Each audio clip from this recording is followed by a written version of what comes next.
Realtor.com chief economist Danielle Hale did a great study showing that on average, right now, there's going to be less than 3 listings that hit the market this year per agent in the country. So this has a lot of ramifications for you and your career. So if you get some value out of this, click on the bell for notifications, hit the subscribe button, and if you want to schedule a call about working on your business, you can schedule a call with us with the link in the comments. So 3 listings per agent does not sound like a lot.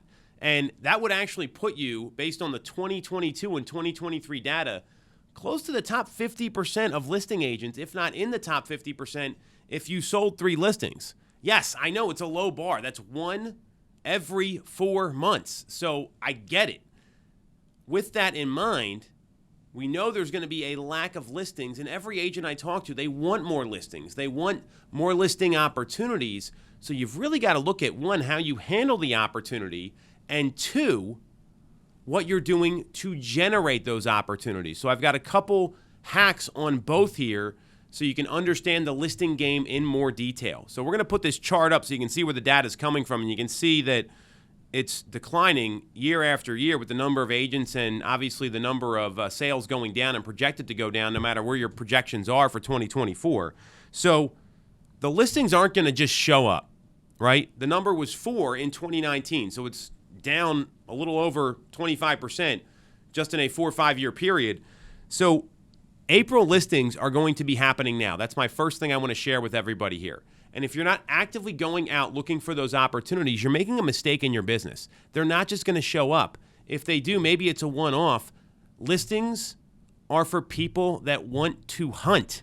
You have to be willing to hunt for the listing. You can't be a gatherer when it comes to looking for listings. Obviously, when it comes in organically, it's great. You've got to go out and work the leads that you have. Just because you know the person, you have a relationship with them, doesn't mean they're going to list with you. So here's 5 things you can do right now to generate more listing opportunities with what you have in front of you. First, call every single person you've sold a home to and make a connection call. See how they're doing. Build the relationship, because we know 68% of sellers list because of proximity. If you're not calling your clients, many of you probably call them past clients. If you're not calling your clients and they are ready to sell, they're going to list with someone else if you're not staying in communication with them. That's the easiest thing you can do right now to start working your database more effectively, where a lot of listings come from. If it's too overwhelming just calling everyone in your database, start with 5 a day. Great number to start with. And these are people you have transacted with. Number 2, you've got to build your network out and understand how to communicate with them. So these are people you know. Maybe you went to high school with them. Maybe you've got a connection with their parents. It's a third cousin once removed. You used to work with them in a previous career. Your spouse worked with them. Whatever it is, your network will also provide listings. That falls into that 68% category. If you're not building out your network and have regular marketing campaigns that are getting sent to them, whether it's a weekly email with videos like the videos we put out here, whether it's a quarterly call, whether it's a invitation to a client event you're having, all that stuff works. You've got to have a bigger pool to pull from.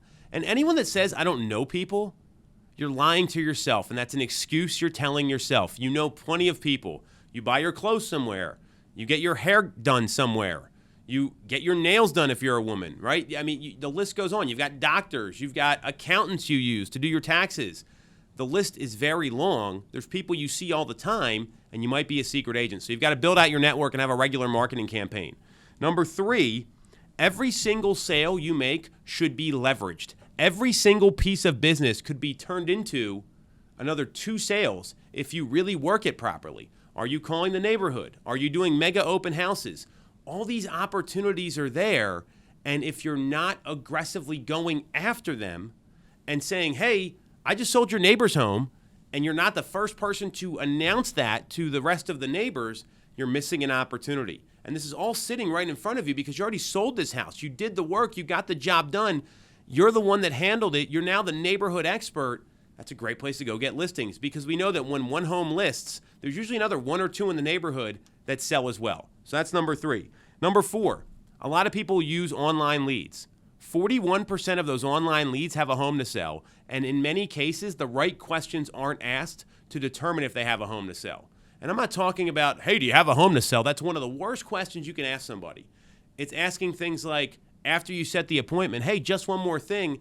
A lot of our clients appreciate a home equity review so they know how much money they're working with when the time comes to buy a home. Would you like one? Or, hey, tell me what got you excited about this home. And where are you coming from right now? Simple things that are about the person, not the property, not the sale, that are going to help them make a better decision. 41% of these leads have a home to sell, and way too many agents just give up on them because they hear one objection or they don't want to work the lead.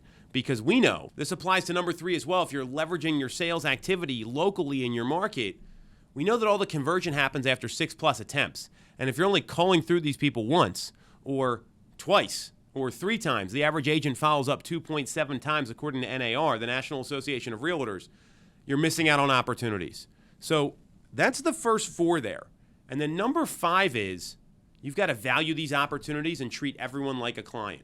How are you showing up to the appointment? Are you doing the proper pre-appointment prep? Are you doing the right post-appointment follow-up? Have you practiced your presentation? There's a skill-based component here on top of how to go out and hunt. And if you're not prepped for all this, when the opportunity does come up, you might blow it and not perform well.